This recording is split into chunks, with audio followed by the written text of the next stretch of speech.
secures kill, and now Milo gets Sao.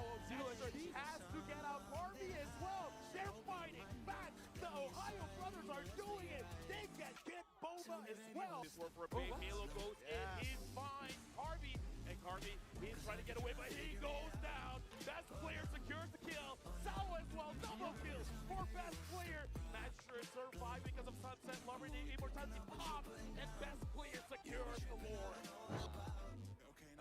Okay. Let's just count. This is the first Fanny game in the M5 series. I'm actually so excited to see what can best player 1 do from this so far.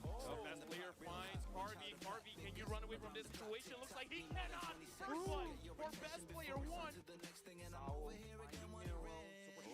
Mighty Magister is gonna get saved. They should be able to secure this turtle, no problem whatsoever. Is too tech for this situation. Sia is just re-hitting onto Sao. Sao is trying to survive, but Sia knocks him down. There goes his special migration onto Milo. Milo is very low, but looking at Superstar going back, and Milo goes back in. And the Minotaur tries to help his teammate out, but Harvey gets it. Now who gets a double kill on the Sunset Lover? And now Magister has to run away. Sia gets the killing spree. Sia flickers forward. He finds Magister. He gets the double from this bull. But look at Sao. Sao gets taken down by Superstar.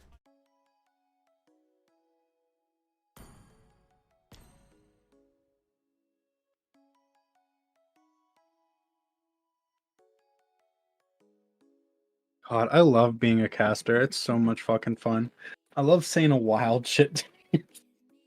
Good luck, everyone. Try not to lose. We are live now. So, welcome to the Season 1 Tier 9 Top 16 tournament. We are in Day 2. It is a best of 3.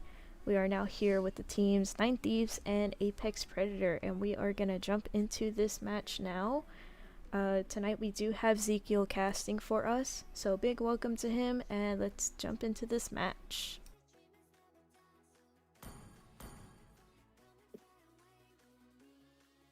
Ooh, yeah, Zeke. Hey guys, what's up?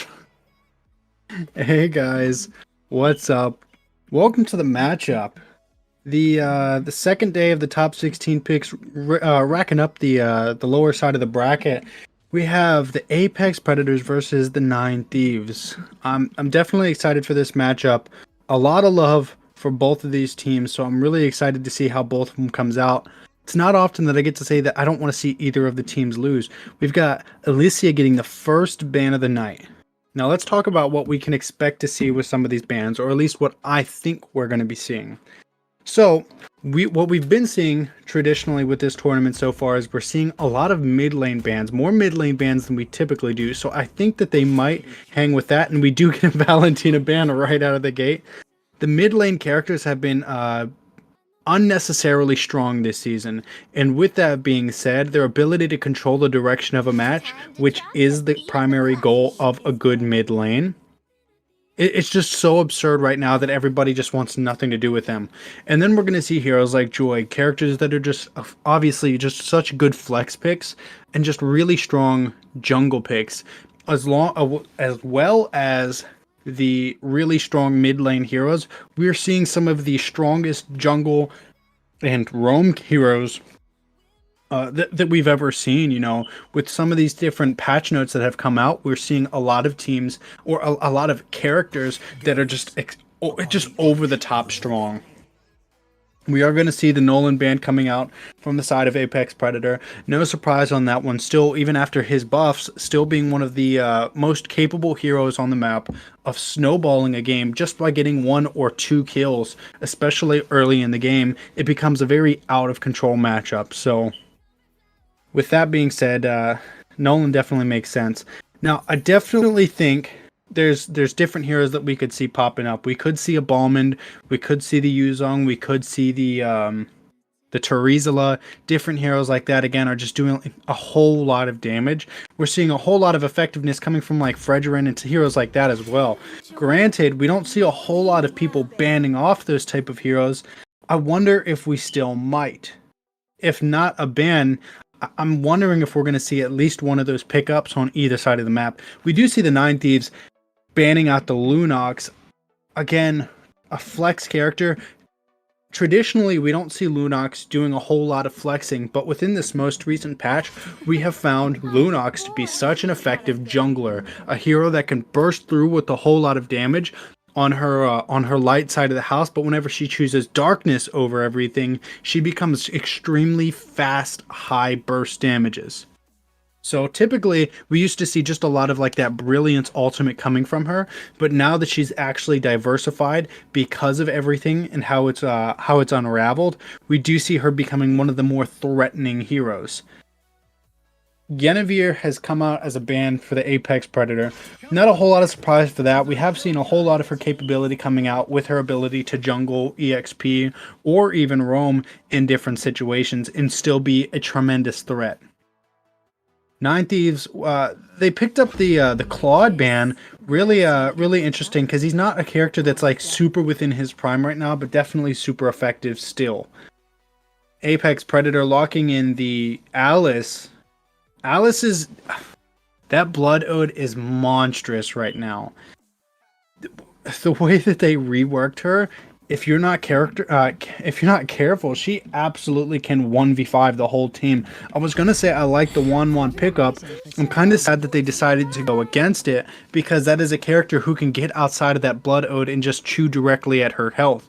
But they decided to lock in the Lilia and the carry, so the slowing effects will be nice to pair with the carry, but is it going to be enough to stop the blinking that it will be happening from the Alice? And against what they're thinking, I know because I wouldn't expect it, but running the Alice on a jungle is definitely an interesting position. Definitely an interesting position. So with that being said, if they want any way to effectively shut down this Alice early game, they're pretty much going to have to go straight into bush checking, showing faced right around that purple buff. Because if they don't, then good luck. As soon as she gets that early game, mana management down, she's going to be a threat to everybody.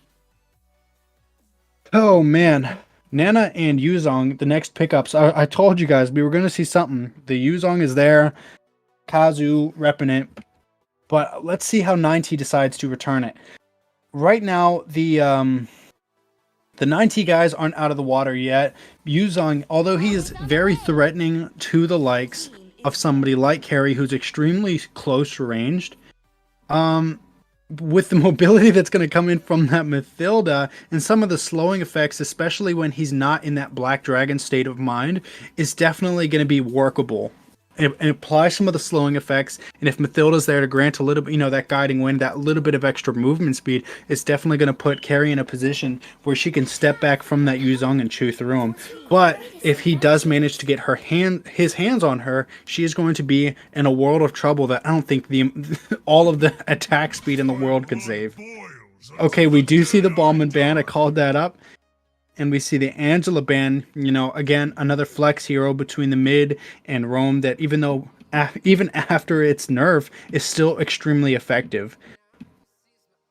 Oh, Womp Womp getting the final ban. What do you think we can expect? Honestly, I would say ban out another marksman. Another marksman would definitely be good because they're not showing that. And because... I don't know, maybe it's the clairvoyance coming from the fact that we know that Alice is going to be in the jungle. Okay, they did decide to ban off the other, another roam. Definitely an interesting state of mind choice. I guess the Minotaur could be annoying, but I definitely wouldn't be fearing CCs so much if I were them. Somebody's name that I can't pronounce with the final ban on Apex Predator. What do we expect? I expect a jungle ban. Wholeheartedly. But I'm sure they're gonna make me look like I don't know what I'm talking about here because that is the Mobile Legends North American way. Yeah, see right there, they decided to go for the Arlet ban. Beautiful, I love that. I don't know why they would ban off Arlet though, because Arlet's not really going to threaten the Yuzong, the Nana, or the Alice pick so far. So unless they're picking heroes that are going to be super susceptible to them, I'm not really sure that that was the best ban that they could have come up with. The Baxia pick, though, I definitely think is a really good pick. I think if they can put themselves in a position, especially setting up, especially for this Alice, again, if they can stun her and keep her away from the carry and some of the primary damage dealers, I definitely think they'll be setting themselves up for, success. If they allow them to get on top of them, it's going to be trouble. Because, like I said, that damage is just so monstrous, and that lifesteal is so insane at the moment that I don't want to deal with it. Not sure where they want to pick. I think they're just trying to show off their Wan skins right now. They do decide to lock it in, and lock it in they should. I do know that I'm not sure if it's going to be something that actually comes out to the original server. Right now, the advanced server is looking at having an upcoming patch notes that it's going to nerf Wan a little bit, and it's not going to be nerfing her damage, but they're going to be shortening the distance between Wan's ability to cast basic attacks. So whenever she casts a basic attack, she does a small jump forward, and they're going to reduce the distance that she jumps forward in hopes that it's going to prevent her from being so overly effective at hunting people down and also getting out of situations. Lapu being shown by Womp is going to lock it in. Beautiful hero selection, but not quite sure how he's going to fit into the mix. You've got a whole lot of different people doing, different things. I think the Kaja can be an interesting pick.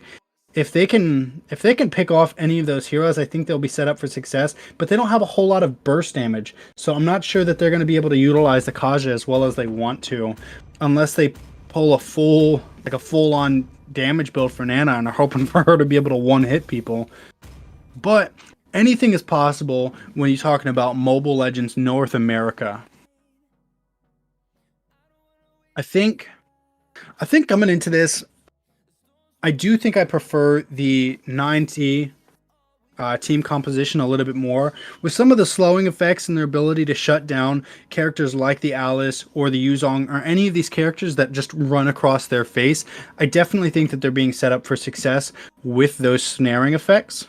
On top of that, whenever Lapu has his ability to drop the bravest fighter, if he can land it effectively and pull off some stuns, it definitely opens up things. So I think in terms of their ability to team fight as well as split across the map, I do think that they're at an advantage. With that being said, let's get straight into the matchup.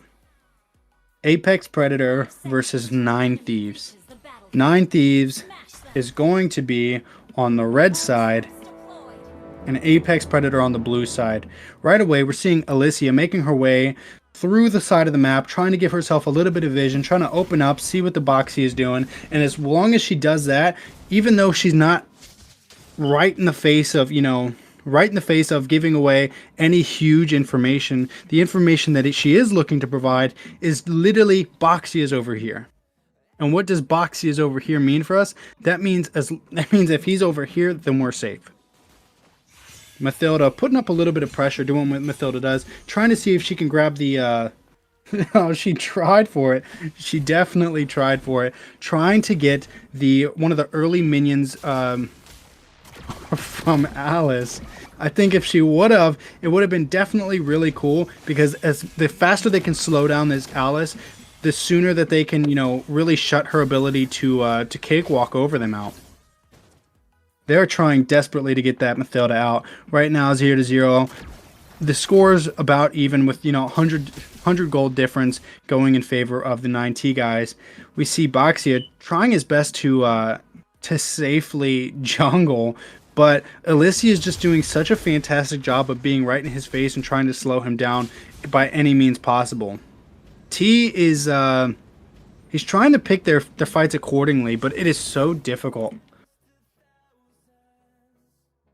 On the gold side of the map, we see Carrie and Wan Pressed up with each other. Meanwhile, we see Alice trying to make her way into the fight, trying to zone people up, and with the help of Alicia, they're hoping that they can hem up the Boxia, and they're getting a little bit of damage off, but with a 4-man presence from 9T, they do manage to shoot them off. Boxia jumping in, trying to maintain a stun, but just a little too far away, and his damage can't get the damage off that they were hoping for, so both teams, have to respect the position and move back.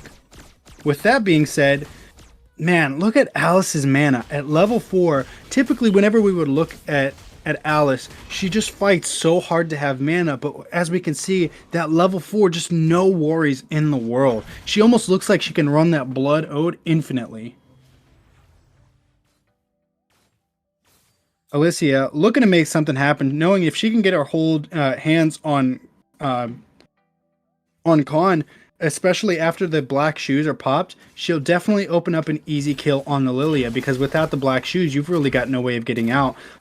Hoping they can set something up, but the 19 is just doing so well at working their way across the map and not over pressurizing in any direction and allowing themselves to be punished. Both teams playing very conservatively. Still, at the 3-minute mark, we're looking at about a 200 gold difference. We do see Alicia in a little bit of a bind. Boxia getting a stun off. Lilia trying to pour in the damage, but Divine Judgment does pop, pulls Lapu Lapu under the turret, but not enough damage. Black Dragon is popped, but wasted by Kuze. Looks like he has to find a way to re-engage the map. Wanwan locking in her first item. Not even any boots yet. Locking in the Corrosion Scythe before even looking at boots. Really looking to put these slowing effects in so she can really dive for these hero chases. Womp Womp getting a beautiful stun. On the other side of the map, we do see the 9T guys starting to try to make their way across, looking for these players, trying to keep as much vision as they possible, but Apex Predator all in the bush, no information for them. Both teams are playing super conservatively right now, really respecting each other and trying to feel each other out in the first of the best of 3 series. At this point, they definitely need to be trying to compete a little bit more for these objectives, because being so close in comparison, gold wise, being matched with 0 kills, equal map pressure, nobody really having any benefit. The objective is going to be the only way to really start trying to gap out the enemy. It does look like Apex Predator is going to start on the Lord with that infinitely running Blood Ode, putting a whole lot of pressure out. I'm not sure the 9T teams feels like they can effectively get in there and just decide to just leave it back. Meanwhile, it looks like Carrie's going to try to take the opportunity, put a little bit of pressure on the upper turret, and try to grab some of the gold from that to try to separate herself into a good position. Oh, we see what looks like might be the first upcoming fight of the match, but everybody just shoos off of it. Right now, just all of the teams just really respecting each other. Wanwan with the Corrosion Scythe, the slowing effects coming from that, is looking to engage a little bit more, looking to start pouring on her ultimate soon. Guiding Wind pops from the Mathilda, but not latching on to anything, not grabbing anything. We still see a tied score. Through and through, these teams, I wonder if they're just respecting each other just a little bit too much. Both of the teams, I don't know if they're comfortable yet. I don't know if it's because it's the first game and they don't know each other. But oh, we do see a Divine Judgment coming up on T. Boxy in a little bit of trouble, trying to get there is Kong, but the Wanwan chews through him. Womp Womp showing up just a little bit too slow. Khan and Lapu both in a bad position, but they do manage to take the Kaja. A whole lot of pressure.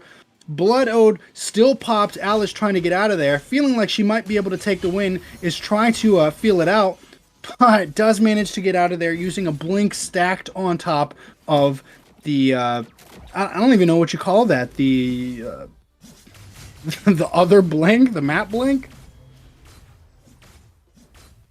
Beautiful escape though, nonetheless. We see Carrie trying to get some of these small crabs, trying to make some kind of difference to put herself in a position to be successful. But as long as the map is completely even like this and we're not seeing any real big fights, we are seeing what we would originally consider to be just, again, overly conservative gameplay. And if neither team starts to extend, I understand that there's a correlated risk with that, but no risk, no reward. We do see a little bit going on near the turtle. We see the Divine Judgment coming up from the Kaja, but nothing he can do with it. Black Dragon pops in. Alice secures the Lord, but she's about to see a whole showdown for it. Beautiful pop-up, coming on a Boxia, taking a whole lot of damage. Needs to get out of there. Womp Womp trying to shoo people away. Both teams come out completely unscathed, no losses taking. Wow. Both of these guys just so much. Oh, Womp Womp in a bad position. Lilia needs to shoo him off. Oh, being chewed through by that Wan. Oh, wow. Did you see that? What a beautiful gameplay. Zoning them off and pulling the aggro onto them to save Womp Womp from going down. Wow. What beautiful teamwork from the 9T folks. Boxia really needs to shoo out of there. Not being in a great position to try to take that Kaja head up. Does decide to roly-poly roll away. We do see Carrie made her way through her first turret, so we do see a little bit of a map control benefit going in the favor of 9T, leading now by 1 turret.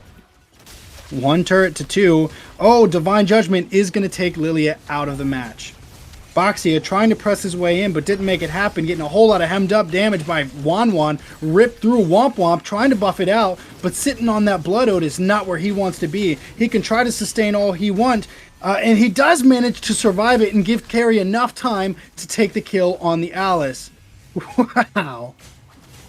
Wan just playing super aggressive. We do see Grim finally picking up a endless battle. That extra damage is definitely going to be helpful long term if she decides to build a little bit more attack damage. Trying to run that as well as the Thunderbolt is definitely an interesting choice. Trying to have that mix between your that extra bonus true damage coming from your health or your attack. So I'm not really sure which direction she's wanting to build right now. We do see T deciding to pick up Radiant Armor though. Definitely a good pickup, as it's going to negate some of the damage that's going to come from the Kaja, as well as Nana and Alice. So that survivability is about to be in T's favor. Alicia, looking at getting a nice start on this Lord, trying to put up a little bit of pressure. T doing a really good idea, having a really good idea of trying to wait it out and waiting till he's got a team presence before pressurizing him.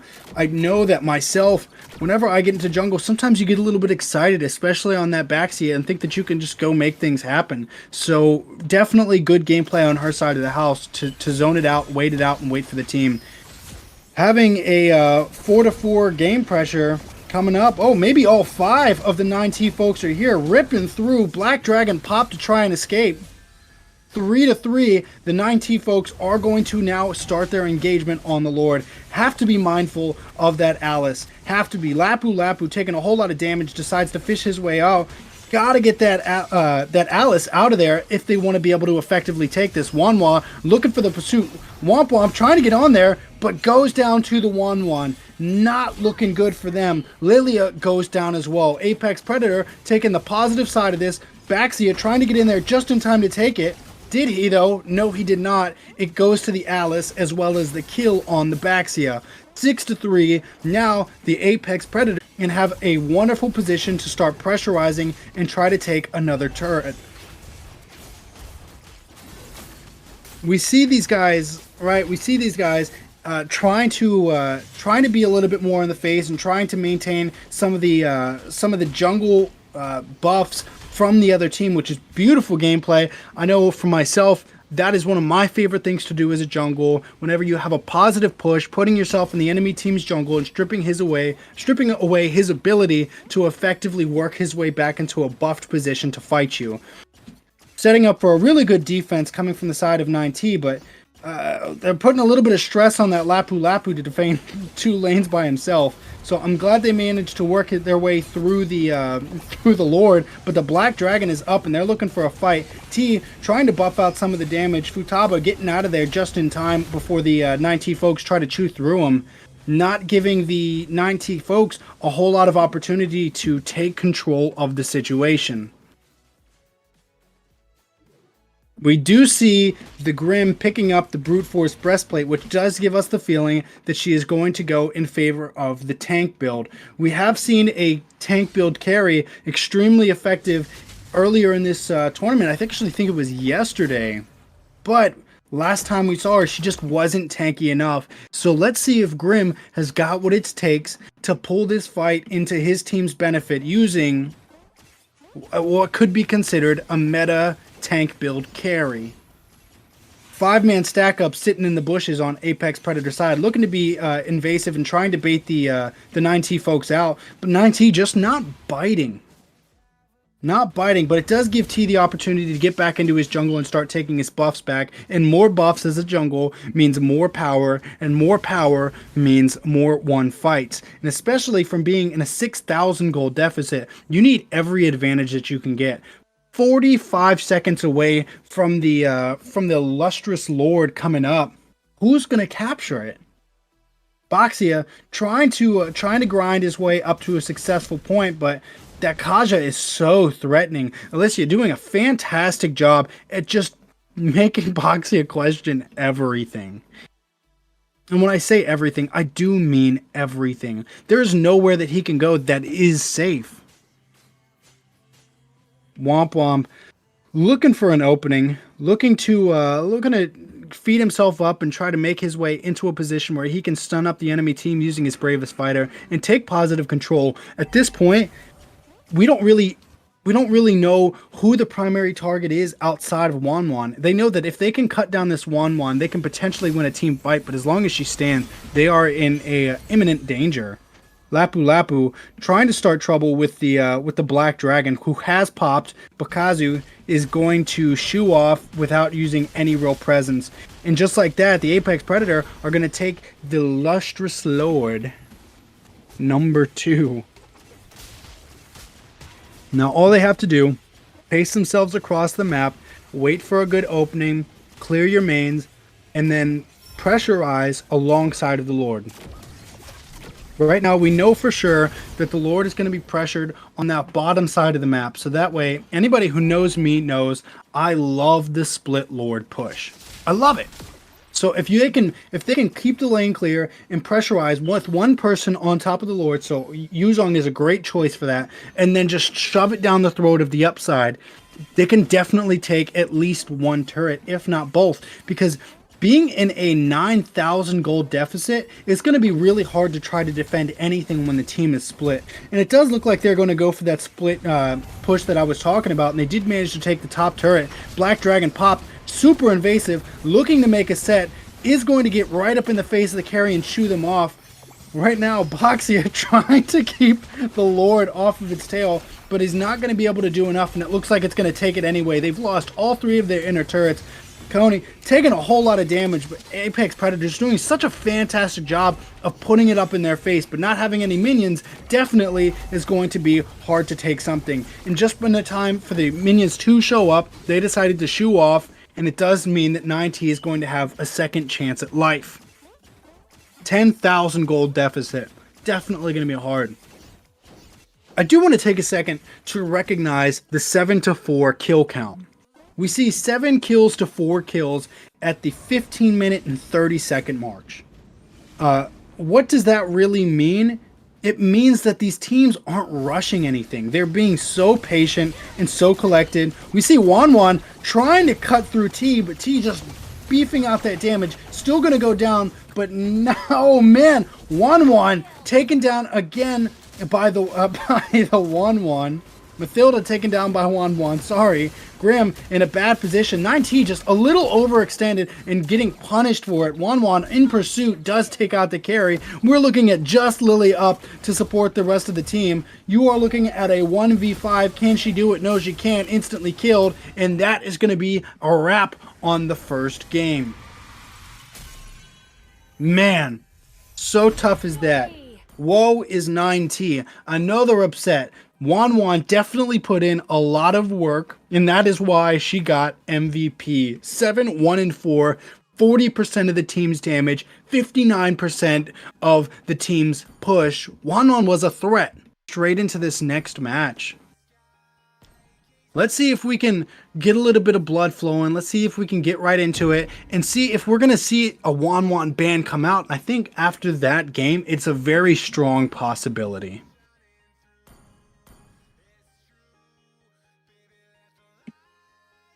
Right into it we go, not wasting any time. 9T now being on the blue side, having the first pick. Let's see what they can make do with it. Are they going to go straight into the Wanwan ban? Probably not. But should they? Probably. And they do. They do go for the 1-1 ban. You guys heard it here, folks. Big Zeke on it. Like Donkey Kong throwing barrels at Mario, I am a threat to these draft picks. Alice also banned out, though. Definitely didn't want to deal with that again.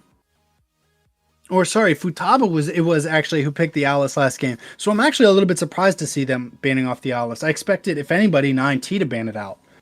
But it means they're definitely going to go with something else. So we might see a Ballman pick here.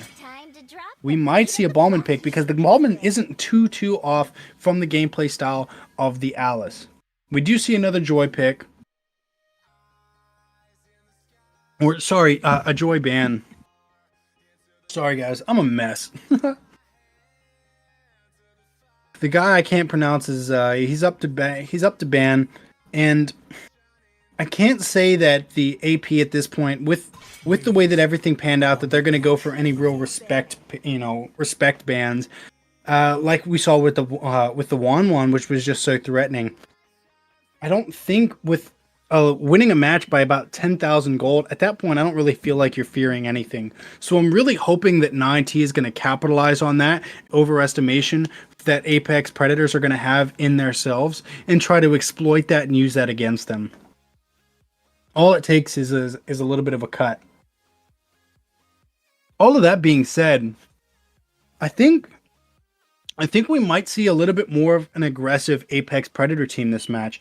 Being that they led the last game by so much makes me feel like their confidence again is going to be up, and I feel like they might be a little bit more is ballsy the word?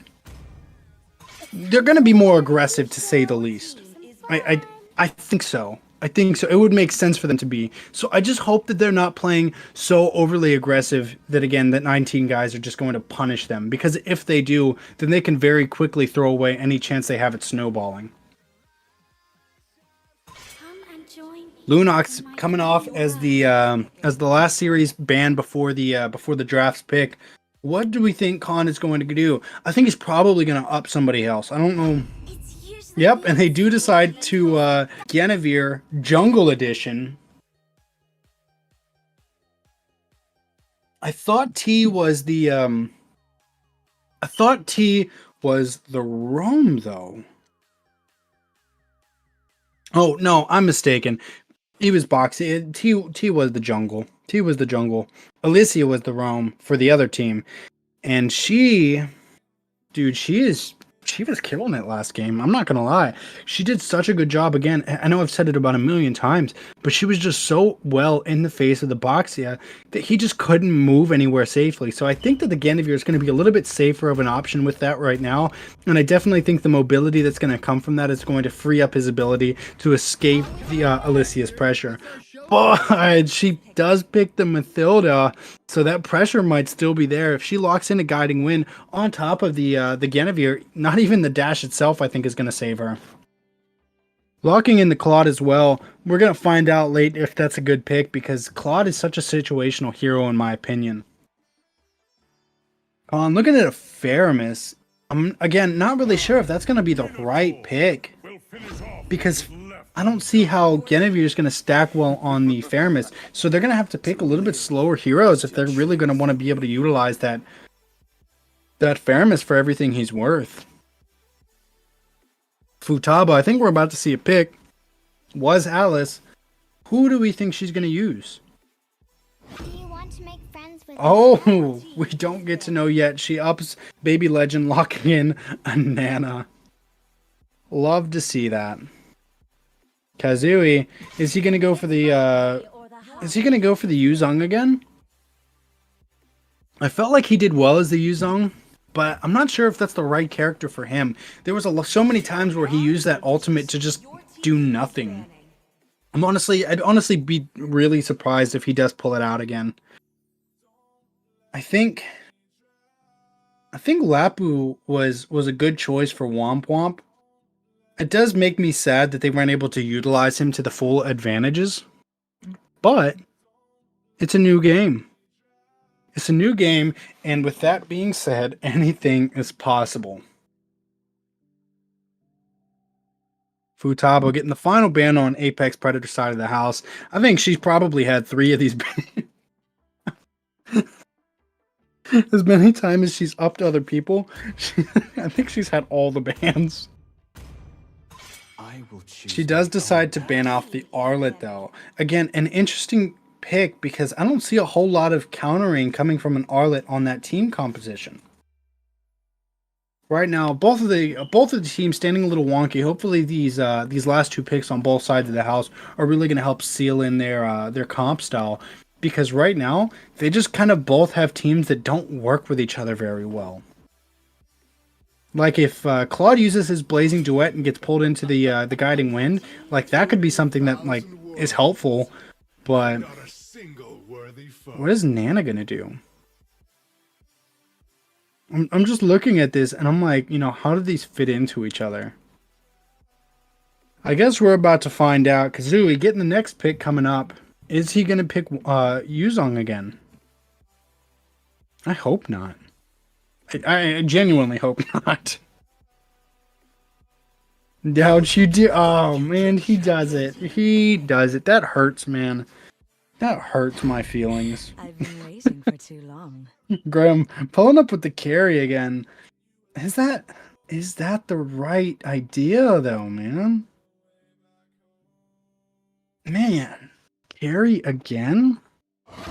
Like I get it, we love carry, but I do think bringing out the Terizla on top of the carry in lieu of the Minotaur and Faramis does definitely make a whole lot of sense, especially because you can pair the speed coming from carry on top of Guinevere's sets as well. Definitely can help them to secure some kills.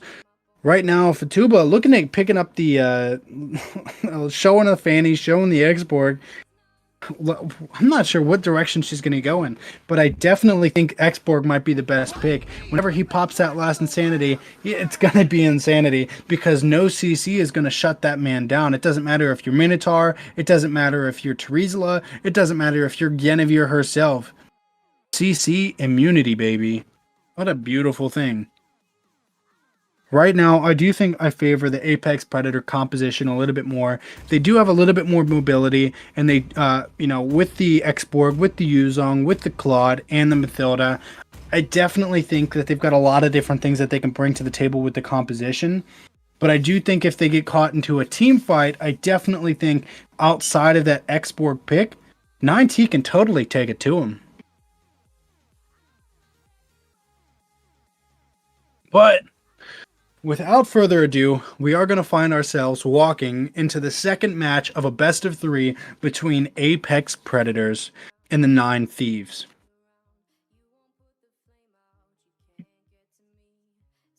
Any second. Oh. I'll tell you what, though, I do really love T's skin. That psionic Guinevere skin is just so nice. In my opinion, probably my favorite Legend skin at the moment. Beautiful effects, beautiful skin, but really expensive. If you've only got $3 in your pocket, probably try not to spend it all on that because you might not be guaranteed that skin. But man, being a limited edition on top of a Legend definitely makes it like one of the 2 hardest to get Legend skins. That as well as the Starfall Granger skin, man. Tough. Tough if you're poor, not if you've got money. Nothing's tough if you got money. That's not true. That's a joke. Alicia looking to try to zone out the Faramis a little bit. Might be doing a good job of it. And they do manage to keep the kill to X-Borg. Alicia, again, we just see Alicia doing such a good job at trying to zone off the enemy team. If there's one thing that she is good at, it is definitely that. I know those are the most annoying types of players that I found to play. People who just all up in your face. I'll tell you what, too. The Faramis's pulling ability, not having to wait for somebody like Akaja to pop Divine Judgment, that pull being accessible as one of your primary skills is just so useful. Such a beautiful thing. Oh, Carrie getting right on top of the Claude, putting up a little bit of damage, but being shooed off pretty easy thanks to Mathilda's Guiding Winds. Looking to get an easy clear Every time, it's going to be so hard for that carry to really get her hands on top of that Claude because he is just so shifty. That's why I was questioning the matchup. I mean, if every time she gets 1 or 2 hits on him and he's gone, just like that. So tough is that. We do see a little bit of staging prepping happening near the turtle. Xborg trying to set up for it. T looking to be ready to respond, but with a 3-man presence coming from the side of Apex Predator, it's going to be hard. They need to wait right now for the rest of the 19 guys to show up. And we do see Kong, Womp Womp all showing up. We do see NetherRealm popped. Xborg is going to secure the Lord. Penalty zone popped. Futaba taking a whole lot of damage. Will she pop? And like a balloon, she does. Black Dragon in the air, but that's what Kazooie does. Not going to do anything with it. Alicia trying to zone them off as much as she can. That 1-0 kill is going to give the 9T folks about a 500, 600, 700 gold lead. Not enough to really to make something big happen, but it is a start. 3-man stack up near the gold lane, trying to make the Claude recall. They do manage to do that. It's going to definitely give Carrie a good opportunity to take some minions and take some of the gold from that gold turret. But if that Mathilda cruising her way across the map is able to effectively threaten her, and it looks like they were, but we do have a time. So I'm not really sure what the time is for, as I'm not one of the cool kids and I'm not included in all the reindeer games. So I wish I could give you guys what that's going on about, but what I can do is make up a story. So what happened was Kazooie was he was on the EXP lane, as we can see him zoning off against this Terizla, and what happened was his left ear actually fell off, and they're having to buy a little bit of time for him so that way they can put that ear back on, because without that ear, he's not going to have the comms capability to maintain his lane and effectively work with his team. Without that ear, comms is out the window. I can't speak for Kazooie, but I know for me, my hearing's not too great in itself. You know, I could have headphones on my head and, you know, not a whole lot pouring through. So if that were me, man, and my ear fell off in the middle of a map, just consider it a wrap. Outside of that, it looks like Kazooie is going to manage to get his ear back on, but as soon as he does, his left thumb just popped off. But it does manage to get it back in time. And we've got a 3, 2, 1 countdown right back into the matchup. Mathilda put up enough pressure to shoot the carry off and gave Claude time to get back in before Carrie could just tear into that gold, you know, which is absolutely what she needs if she wants to win a fight against this Claude right now, who's just, again, so mobile. If they can give her the chance to get some real gold and some real items, she can absolutely threaten him 1 to 2 seconds at a time.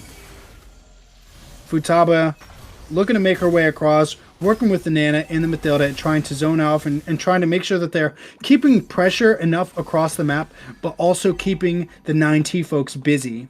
9T being up by about 1,000 gold now, trying to maintain it as much as they can. But again, I know they're feeling the effects of the last match, and they're going to be wanting revenge. Hopefully they don't overstep. Guinevere gets a nice knock-up, but Last Insanity is popped to shoo off the enemy Guinevere, and Xborg's going to go home. 10 seconds away from having this turtle up. How fast can Xborg get back there? I think it'll be fast enough.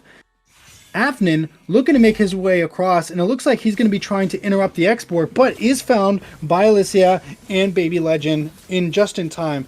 Right now, they're doing everything that they have within their power to try to lock down this turret. We do see a nice jump come in. Xborg does drop to the Minotaur. Black Dragon up in the Elm, and just in time for the NetherRealm to go down. Gets a beautiful set coming up. Kazooie definitely being up in the fight, but in a 5-1, definitely doesn't have the advantage to go down, and does go down himself to Terizla. Just like that, 5-0, 2,000 gold lead in favor of the 9T folks. Let's see if they have what it takes to hold it down. Blazing Duet popped a little bit prematurely. I'm wondering if that was a misclick. And just like that, T is in the face and in the jungle of the Apex Predator guys. carry, looking to secure a an early turret.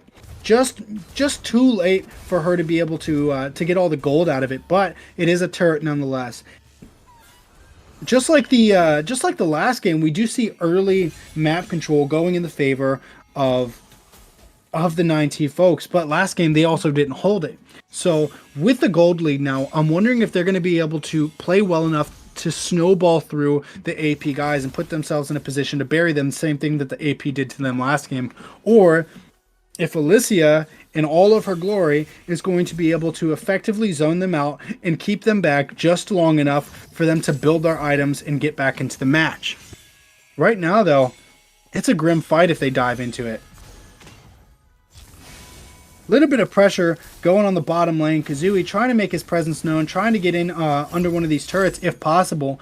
But Grim doing such a fantastic job of, holding the lane while Afnan and Cone just make their way around the corner and just to scare him off. Tell you what, man. I'll tell you what. Womp Womp looking to get a lane clear, not really being aware of the Claude. Claude's going to get up off the on the Blazing Duet, but absolutely whiffs the Terizla and decides to just use it to clear everything else. We do see an interaction going on the turtle. We see Black Dragon pop. Futaba taking a whole lot of damage. Mathilda does go down. Kazooie taking a little bit of damage in himself, goes down to the Terizla. And T takes the turtle. Say that 13 times fast. Claude manages to take one of the 9T towers. While everybody else was fighting on top of the turtle, he was taking towers. Radiant armor picked up by Guinevere. Not sure it's going to be as effective as the last game's pickup, especially because we really only have a little bit of damage coming out from the Mathilda so far, as well as the Nana. So not having that Alice definitely makes Radiant armor a little bit less of a perfect pick. So that Radiant armor really is going to be truly effective if they get hit by the Mathilda and the Nana at the same time. But outside of that, I'm not really sure that it's going to be the burst damage protection that she's looking for.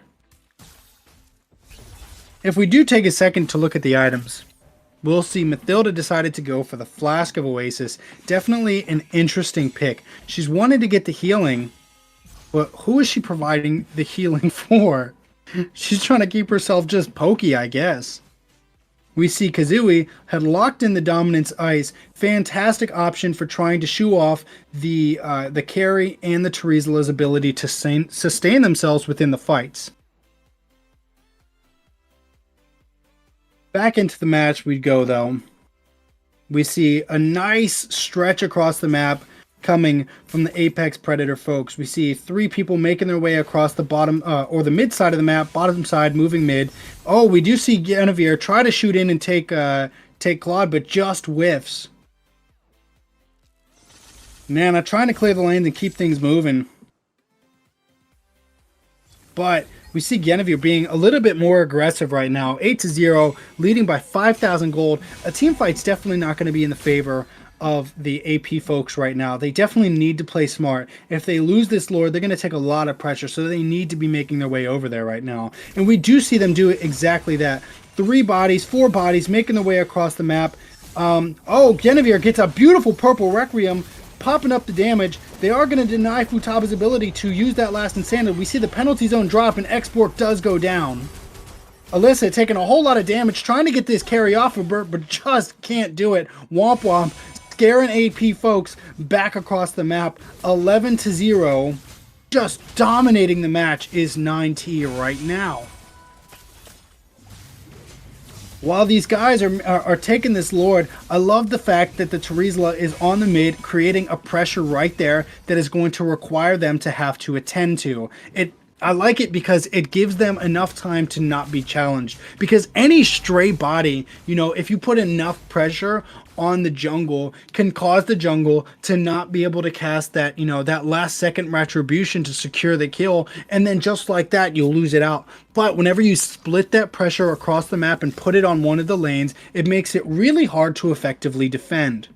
But now, for the first time in this best of 3 series, we get to see how 9T decides to apply pressure with the use of a Lord. Right now, they are playing right up in the face of the AP folks right in the mid lane. We see Terizla trying to shoo off the Yuzong, trying to open up a guaranteed tower or turret for the Lord, and he is going to be able to do that. They're shooting in, trying to get this this second tier tower on this mid lane as well, while the Lord is pressurizing. I do wish that they would have had somebody with them a little bit more, just so that way they could try to allow that Lord to get in there, because that initial dash that he does, that does all of that damage to the inner turret, is absolutely huge, and not having that afforded to you definitely hurts. Faramis trying to put himself in a position where he can fray off anybody who's going to be trying to shoot this off. Does look to try to grab the Alyssa, doesn't manage to do it. Guinevere shoots in, tries to get a little knock up, but wasn't enough. Purify was utilized and managed to effectively shoo herself back to safety. Carrie trying to grab the orange buff. Xborg, so sad, went over, using that first skill, spraying up a little bit of damage, you know, crying a tear of depression because their orange buff went to carry. I'll tell you what, much better gameplay coming from the 9T side of house right now. 11-0, 35,000 gold to 27,000 gold. We're seeing about an 8,000 gold advantage. That's definitely so hard to fight against. But with that being said, they aren't in the clear just yet. And all it takes is patience. If the AP folks can win micro plays, if they can set themselves back right now and they just take a deep breath, relax, and pick the small fights that they know that they can win, whether it's a 3v1 or a 4v1, if they can get some small pickoffs, they can definitely put themselves back in a positive position. Now, if they can do that, as well as taking the next Lord, especially the Luminous Lord, they definitely can set themselves up to regain positive footing. Now, I don't think this Lord is going to be the end-all be-all for, you know, like they might hope for it to be. But I do think if they can take one or two turrets at this point, that's positive, you know? With that being said, they, Purple Requiem does go up. Nana does get a kill on the Minotaur. First kill for Apex Predators on the game. Guinevere popping up the Purple Requiem, tearing through Alicia. Black Dragon pop. Mathilda goes down. We see Kazooie looking for trouble. Carrie rips through Claude. You know, just like we said, if she had the items to do, she would. Does get a knock up on Grim, and Grim is going to go down being the second kill for the side of AP. This is what I was talking about, those small wins. If you can get those small wins, because right now, your kills on the 9T folks are going to give you more gold than your deaths are giving them. So even a 2-for-2 trade at this point still works in their benefit. Does it mean that they're going to have what they need to win the big fights? No, not quite. But that slow development of the gold and putting yourself back in the match is what you need 100%. So again, as long as these AP folks can win small fights, even if it's keeping it equal, that's what's going to shoot them back into the match. Because, you know, they went from being at an 8,000 gold deficit to only being at a 7,000 gold deficit now, which is still a lot, but that's better than 8. So that's slowly working your way back up. Just like that, you see it to be effective if they can manage it. Purple Requiem popping on Alicia, not great for them. Losing that Mathilda is going to lose their ability to effectively zone in. So if Fatuba can effectively last Insanity, does pop up, but the Lord still goes to the 9T folks. We see a lot of knockups coming up. NetherRealm saving the team, but Xborg still goes down to Grim. Grim looking for the hunt, trying to get their hands on Baby Legend or Claude, but not able to do it. Are going to get a little bit of pressure, and Claude's going to be able to effectively defend against the minions. But we got the Lord creeping up soon. So if the 9T folks for this, if they stage well for this, they absolutely could get a beautiful entry and penetration into the primary Nexus base. And even if they don't end it right here, right? Even if they don't end it right here, by just taking one or two of these turrets, if they can do it, but right up the middle is so hard to defend because you've got a full team interaction. But if they can get just one turret taken out of this, those enhanced minions are going to give that long-lasted, and they do. It cuts right through it. I was telling you guys earlier, the damage that comes from that dashed Lord is just so explosive. Alyssa doing a beautiful job in trying to shoo off the Lord and buy a little bit more time, but does get pulled by Faramis. And they do manage to defend well against the Lord. But like I said, they're not out of it yet. Now the 9T folks are going to have an enhanced minion set coming from the top and mid lane, which does make a huge disadvantage for them. That natural slow push, that natural effect of losing your lanes makes things so much more difficult. Womp Womp finding himself being tugged on a little bit. Mathilda dashing in, trying to knock him up, but with the help of Afnon and the team merges together, 9T does, and is effectively able to shoo them off. Export taking a little bit more damage than he wants to. Blazing Duet gets taken out by the carry. Right now we're looking at a 4-man versus 5-man. All of 9T stands right now with an 11,000 gold deficit. AP is ready for they're ready for some trouble. And they have to be. They have to be. Womp Womp, not wasting any time trying to shoot in. Last Insanity does pop, trying to give himself a little bit more time to feather off and take care of these minions. Kazooie taking more damage than he wants. Alicia trying to feather off that Womp Womp himself. Kazooie really fighting for his life at this point. He doesn't know if he wants to frontline or live to see tomorrow. But what he does do is buy his team enough time to survive the push. Granted, they did lose the bottom lane in our turret, which is going to make this really complicated, especially being 10 seconds away from the next Lord. If 9T can take this, this could be the end of the match. Unless, yeah, it could very well could be the end of the match, because we still have so many items left to be attained by the side of Apex Predator. But almost everybody on 9T is their full builds already, so they're definitely not where they want to be right now. Harry trying to shoo in. We see Alicia trying to make a setup, trying to get in there. They're trying to be evasive enough to take it. Futaba trying to put the pressure, but not getting close enough. Grim ripping through Export just like that. They don't have the ability to Retribution, and they do manage to take the next Lord. 9T manages to take the next Lord. And just like that, AP is on the back ropes with all enhanced minions coming from each side. Now they're going to have to deal with what I like to call hobgoblins, right? We're talking about enhanced minions that are also enhanced by the Lord. Hobgoblins, right?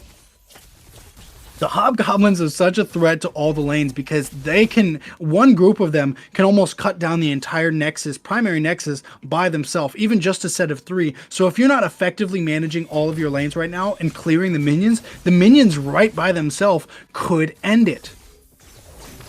We do see a very early interaction coming from the side of 9T. They do manage to cut down Kazooie. Futaba doing the best to buff out damage. Gonna have to use that immortality, taking a whole lot of pressure. 9T cutting right through the Nexus, does take the second game. We're looking at a 1-1 into the 3rd round match. Apex Predators versus 9 Thieves. Who's gonna take it?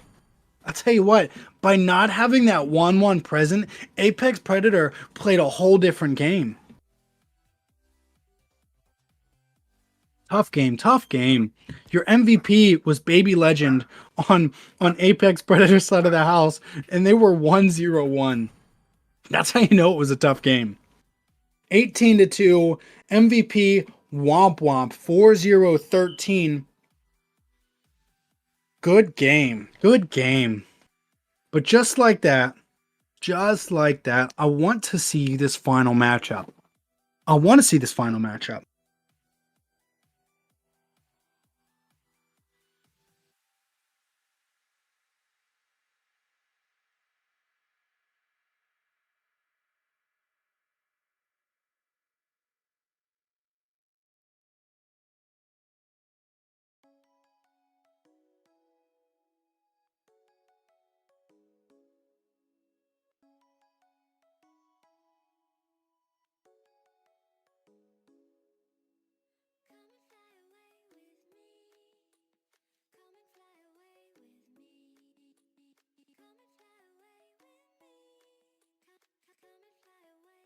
All right, I'll Do I have to intro be it. in the lobby?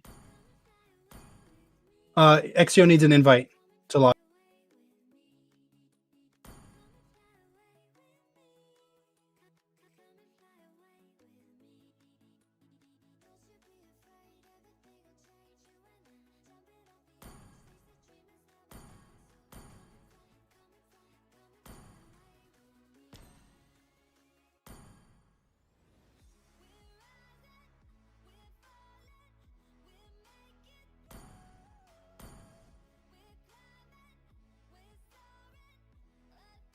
Your team is banning. First. Hey guys, what's up? Welcome back. The third match of the night. With me, I've got Exio looking to view in on the third of this best of 3 series between Apex Predators and the 9 Thieves. Exio, how you feeling? Honestly, like both teams have played wonderfully so far. Like really dominant start with the 9 Thieves and an Apex Predator coming in from the first game, and right now it's just down to this really high best of 1 series. Like anyone could take it. Anyone could take it right now. Yeah, I'm definitely excited for this matchup. Not only because it's a 1-to-1 series, but because both of the wins that the teams took were absolutely dominating. Right? So when the 9 Thieves won, they won by over 10,000 gold. But the same thing happened whenever the Apex Predators took hold. So I'm hoping that this is going to be the neck and neck game that we've been looking for. Both teams playing at their best, ironing it out to see who's going to make it to the top 8. Most definitely, dude. Honestly, it's been so insane. It's like right now, game could be a coin toss, could be could be one-sided. You'll never know. You'll really never know. So I do like that we're seeing an Alice ban on the side of 9T. We're seeing another Wan ban. They don't want to take their chances dealing with that again. And at the same time, Apex Predators is going to decide to ban off the Guinevere again. You know, their choice in the first match that did work in their benefit, but they let go of it in the second match, and they did find themselves consistently being punished by T. So I'm wondering, do you think there's going to be any more respect bans coming out, Exio? Honestly, I think that would be definitely the move, especially with the first 2 games like playing how they played out. I would put a lot of respect in these people's comfort picks, and dude, like you know, you can honestly pop up with a cheese strat, like a different strat, like they might not even notice. But yeah, definitely put some emphasis on their comforts. I wonder if we're going to see T popping back out with a Boxia, or if Barats and Balmid are 2 heroes in the jungle slot that are extremely effective within the current meta. So I'm wondering if we're going to see her flexing one of those again, or again, if they're going to go back towards the Boxia, which just didn't quite work out for that first pick. We do see Futaba picking up the Lunox, you know, again, a mage flex hero that has just been so effective. I think at this point, they have to know that that's going to be on the jungle slot.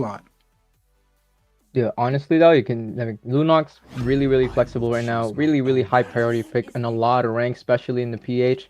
Lunox, you can put it in gold lane, put it in jungle, can put it in the mid lane. I think honestly, Apex Predators has that really good first pick, but 9 Thieves has a really good answer back with his Lilia Arlott coming in.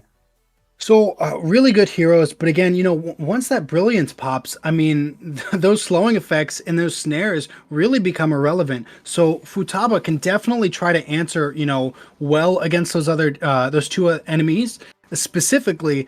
But I do think a lot of this is going to come down to how T decides to pick. You know, being in that jungle slot, you know, picking a hero that's going to put your team in a position where they can be more successful, I think is going to be huge for them at this point, because right now they don't have anything to effectively catch this Lunox. Oh, we got a Valentina Kufa coming in here. So is it going to be a jungle or a gold Lunox? Really still on flex, huh? I definitely think Futaba, you know, especially because she's been the jungle for the last 2 matches, is going to keep on the I think she's going to be keeping on her respective jungle, especially because of the threat level that she can make if she develops quickly. Like I said, I definitely think this is going to come down to how T decides to finish off the team. And they do go straight into a Fredrin. Huge pick. Awesome response to the Kufra, to the Valentina, if they can catch him up. But will it be enough? Because all it's going to take is a little bit too much magic damage ripping through T. And, you know, especially with Alicia being such an invading type player, being that each game, she's done such a great job of putting herself in the enemy team's jungle and disrupting their ability to effectively develop within that early game. If she can do it again, that Lunox might be able to bury Fredrin. Nice.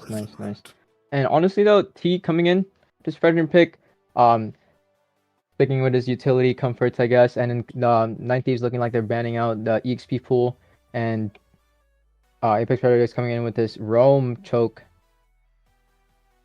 It's looking like they really want to get their priorities in here on the draft.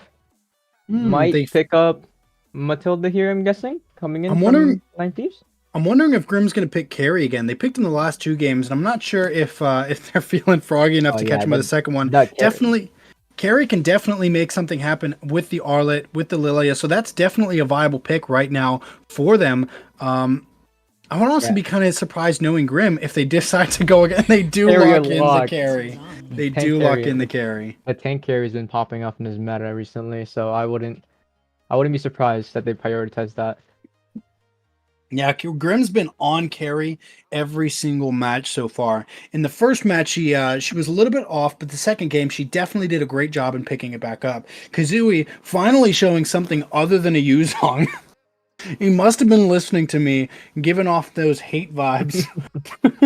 And 9 Thieves had to get that out. It's like too much dragon, too much dragon. Yeah, too much black dragon going in a different direction. But he is looking at slotting the Lapu Lapu again. One of my favorite heroes in the game because of the versatility. I do consider consistently Lapu Lapu to be the perfect hero within Mobile Legends. With small range effects, a little bit of AoE, as well as stuns, a couple small shields. He is a very well-made hero. Does it make him the most meta? No, but he's a character that can be thriving in any situation. Yeah, Lapu Lapu can definitely put the pressure on your backside, especially with that CC immunity coming in from his ult. Dude, it's really insane. Like looking like Apex Predators really comping in for this dive comp, and then like having a really decent high ground up against Afna, and looking like thinking about Tigreal here. Tigreal gets locked. Something I am curious to see is if Baby Legend is Baby Legend had picked it, but I'm really wanting to see this Ixia picked up and see how they play with it, because the Ixia is going to be hard to manage, especially against heroes like Fredrin, like Tigreal, like Arlet. They can just sweep you right off your feet. So I'm not sure if that's going to be the best move for them. Yeah, it looks like Apex Predators looking like they want to play around this dive comp that they have. 9 Thieves really having more on big sets, more on the really compact team fights around the objectives, and I'm really excited to see like how this is really gonna play out. He is definitely setting on one of his comfort heroes, really on that utility. Futaba playing around this Lunox jungle, and dude, honestly, this could be anyone's game. Like this could be anyone's game.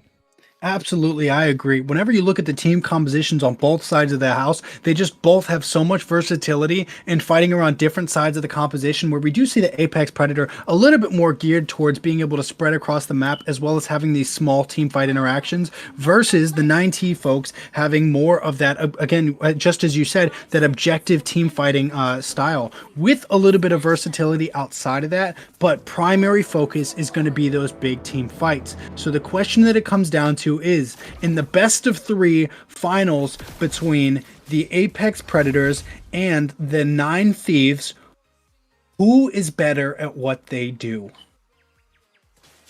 Only time will tell in the land of known. Only time will tell, definitely. Tigreal coming in here, looking like giving a delay a little bit. Playing around with Futaba there, saying hi. Alicia doing exactly what Alicia does, just showing face, trying to shake hands, you know, patty cake, baker's man with any 9T folks that she can find. Tigreal taking a little bit of damage, having to use his regen up, but still just trying to give T enough coverage that she can safely take her stuff. But moving away, we might see a little bit of pressure coming onto that mid side of the map. But Kufra, just like that, shooing himself away. He looks like he's gonna be securing this lethal. Top side coming in. Huge pressure on this Ixia really on the early game. Agreed, man. Agreed. I think at this point, the 9T guys showed that they are very capable of snowballing if given the chance. I do think if they can effectively keep Alicia out of their face, they might actually be able to do that. I do think that, in my own personal opinion, I would hate to be the person going up against Alicia because, again, her playstyle is so invasive and so disruptive that as a jungle main myself, it just makes it so difficult to get out of it. Fredrin popping up with a Praise's Wrath does manage to secure an early first kill for the 9T folks over that Ixia. 9 Thieves already having that early game that they want, but it looks like Futaba here is coming in to rush that turtle. Afnon showing up, but not fast enough. Lunox does manage to capture it. Brilliance is Pop trying to shoot off. Kazui's trying to get in there and give her a little bit of leeway. Womp Womp taking a whole lot of damage, but they do manage to take the Lunox, and they're hoping to take Kazooie with them. Baby Legend showing up just in the nick of time. Oh man, Afnon trying to give Womp Womp a little bit of coverage, and does manage to do it. Womp Womp gets out of there with his life. A previous MVP at the mercy of the Roam. Leave it to the Roam, the least thanked character on the map. Appraiser's Wrath trying to cut up Alicia. Extended team fight coming in here.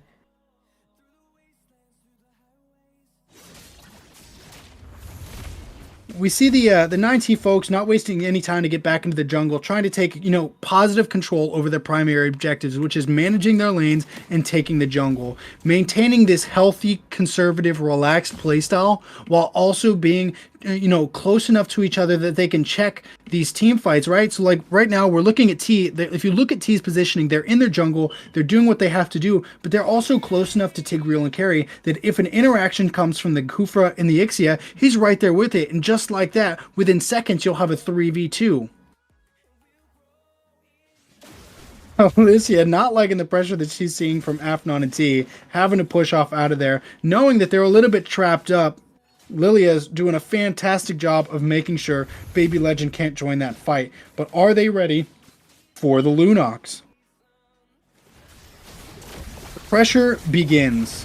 T getting right up on top of that Ixia, and they do manage to cut it down. Kill goes to Lilia. Alicia trying to fight something. Oh, Valentina, Baby Legend does manage to cut down the Tigreal. First kill on the side of Apex Predator. 1-3, 10,000 gold to 11.5 thousand gold at the 4-minute mark in favor of 9 Thieves.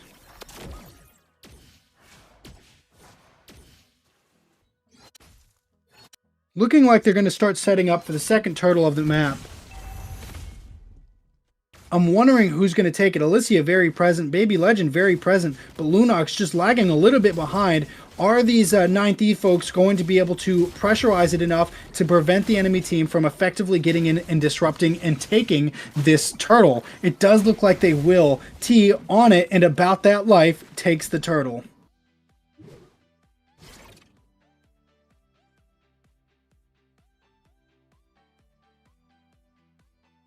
We see a 3-man pressure coming in, cutting the lane deep, keeping Ixia off. It looks like they're going to try to help Carry secure this this first line of turret. Alicia diving straight into it, but shooing off the Grim just enough to protect the tower. Beautiful play from Alicia. Just like that, though, T is in the inside of the Apex Predators jungle, taking the jungle creeps. And just little micro moves like that create the difference. That is 2,900 to 2,700. That 200 gold, it doesn't seem like much, but very quickly that 200 can turn into 400, can turn into 500, and then 1,000 gold. And just like that, you'll see one person just chewing through somebody else. We see Kufra, Alicia, making her way across the map, looking to try and give a little bit of vision to the Apex Predator guys, doing a very good job at keeping themselves in the map, definitely feeling the pressure from the 9T folks, but keeping themselves in the fight, only being down by 2,000 gold at the 6-minute mark is definitely a healthy spot to be in. It's not where they want to be, but it is an acceptable position, because at that point, it only takes one good team fight to really overtake the enemies. We see that four-man presence looking to start making their way across the map. They have to start making their way across the map. Instead, I guess it looks like they're going to try to take that upper turret and not really contest too much this turtle that's about to spawn in 5, 4, 3, 2, 1. We do see Tigreal trying to slow them down with the help of Grim, but that whole idea is a little bit grim, and it looks like they spent the time trying to defend the tower instead of taking the turtle. They're starting it now, but is it too late? Valentina, Ixia, Kufra making their way across the map. If they can get over there soon, they very well could be in a position where they could final slash coming up, slowing down Womp Womp, pushing him off. They are trying to hem up Alicia, try to get through, cutting him down. Grim takes the kill on the turn, secures the turtle, but we see a whole lot going on. Baby Legend doing their best to maintain Kazooie, taking a whole lot of pressure, does go down to the Womp Womp. Beautiful final slash set coming from Arlet, but was it enough? Arlet makes the kill on Ixia, but goes down as well. 2-6, 3,000 gold lead in favor of the 9 Thieves. I tell you what though, I do want to see the 9 Thieves doing a little bit more a little bit more intentional pushing. I do think at this point, by capturing a little bit more of the map, they're going to open up more cutting capabilities. So right now, they haven't taken this outer tier tower, and without having taken that tower, they're not really going to have safe, effective invasions inside of the jungle, because as long as the apex predator has somewhere to hide, which is under those towers that are so close and nearby, it's just not a safe move. We do see Baby Legend taking a little bit of pressure and shooing off Alicia, bouncing her way out of the fight. That 4-man presence is scary, man. That 4-man presence is so scary. Baby Legend trying to look and see if she can take advantage of anything. Arlet maintaining a little bit of pressure on the top lane, making sure that Lapu Lapu Kazooie is not going to be able to participate in this team fight. Alicia looking to try to make a set, decides to not go for it. Straight into popping the implosion, hems up Alicia. Alicia is taking a whole lot of damage, getting absolutely cut down by the likes of Carrie, opening up a really nice opportunity to be invasive. We see 1, 2, 3, 4 heroes stacked up, 5 heroes stacked up on a tower flush out. But beautiful defense coming from the side of Apex Predators, not giving it up yet. We do see the First Lord showing up with a 4,000 gold benefit. Let's see if 9 Thieves can take this first one. And I think it definitely is important right now for them to take this First Lord, because if they don't, then the advantage that they do have, they can very well give up. Even if it's not giving the direct advantage to the Apex Predator folks, they are giving up that advantage that they have if they do. Because the last thing you want is somebody to disrupt your snowball. It does look like they're going to be able to take it relatively unchallenged. It looks like the Apex Predator guys are more focused on trying to clean up their mat and trying to set up for an easy gank or two. Womp Womp, at the mercy of Alicia, but didn't manage to make anything happen. Man, Alicia definitely could have had a really good set there, but I definitely think it was keen of her to not do it, because even though they could have got some really good damage on Arlet, you're really waiting and hoping that somebody's not going to take it over you. Baby Legend taking a whole lot of pressure. But shoes off, 9T right in the jungle of Apex Predator, going to take away the orange buff. If the 9 Thieves guys do exactly what they're doing right now, Lilia trying to push, Fredrin hoping to help her a little bit, putting some pressure on that maid, trying to take the second tier turret on the top side, while the Lord pushes with carry on from this push. So if they could see that Lord in, and it looks like they are going to see it in, and he's going to get 1, 2, maybe 3 hits off. Only 2, sadly. But it is enough time bought for the 9 Thieves to secure 1, 2, 3, 4, 5 towers in a single Lord push. And that is the importance of getting that early Lord when you already have a small advantage. You know, by not giving the enemy team, oh, we see a full barrage, Kufra pops up, shoots in, Tyrant's Fury, might be the death of T, and it is Afnon in a really bad spot, gets chewed through. Oh man, Lunox cuts down Afnon, they cut, oh man, Womp Womp and Grim are all that is left.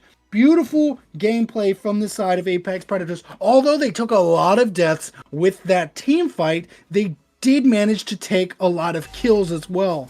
And as long as you know, they don't have that Lord there, not having it there, not having your whole team isn't an awful thing, because the enemy team doesn't. And as long as they can't overwhelm your side of the map, you can maintain those towers that you have. 12 minutes into the match, 5-11 in favor of the 9 Thieves. We're looking at a 7,000 gold deficit that the Apex Predators have to overcome if they want to stay in this fight. Soon do they need to try to overtake, you know, and win 1 or 2 small fights, because if not, they're going to get drowned out. And there's only so much room for drowning out before your team is officially out of the fight. Though I am a big sayer of, you know, the fight isn't over until it's over, but it definitely can get tough. Brilliance pop to try to shoo off. Alicia is going to go down. Colin taking a whole lot of damage, pops the black shoes to stay up. Kazooie taking a whole lot of pressure from Grim, gets cut down without any hesitation. Baby Legend, well, stacking up with the Ixia, trying to get some damage with the full barrage, but not being able to secure anything. 1 second, and the lustrous Lord is up. Now, if with a 7 lead, if they can easily take this this big daddy of Lords, you know, stacked up with some of these goblins, you know, these not quite enhanced minions, but boosted by Lord. If they can get some good pressure with that, they can definitely get a really nice penetration into the enemy side of the house. As, you know, we see that we see a whole lot of damage happened already on that bottom lane of the Apex Predators. So they can send one person with it and overpressurize that top, that split push, especially with 1, 2, or all 3. Defend against with a half team against people who are already drowning you out in items. We see Tigreal, we see Carrie getting ready to stage a push on the top lane, but it is a little bit premature, not having equal push on each side of the lanes. The minions get cleared without any real difficulty. Try and put a little bit of pressure to see if they can secure anything from this middle turret, and trying to walk this Lord up on the bottom. They didn't manage to secure the mid lane either. They are going to get the walk up from the Lord, and it does take out the one turret. We're getting a beautiful... She's a super energetic yo-yo artist who exudes happiness 24/7. As a gifted performer, Cece loves to make people smile by putting on spectacular shows. Recently, she's been busy preparing her grand debut at Castle Aberley, a dreary place where public performances are banned. Let's hope Cece can lift the spirits of the downtrodden citizens and bring fun back to the city. As a fighter hero with skills that can be used on the move, Cece's forte is locking onto targets at close to medium range and dealing high single-target sustained damage. And with skills designed to show off her vibrant persona, you'll definitely be enchanted by Cece's infectious personality after seeing her in action. Now, with Season 31 just around the corner, and it being the 4th season of the year, we want to remind everyone.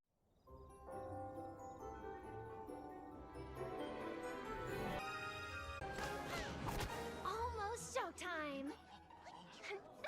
A theater troupe? After 21 years? What's happening? What's going on?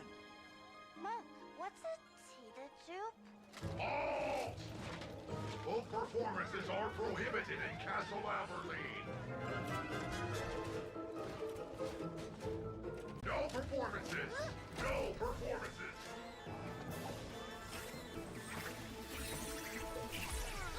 You there!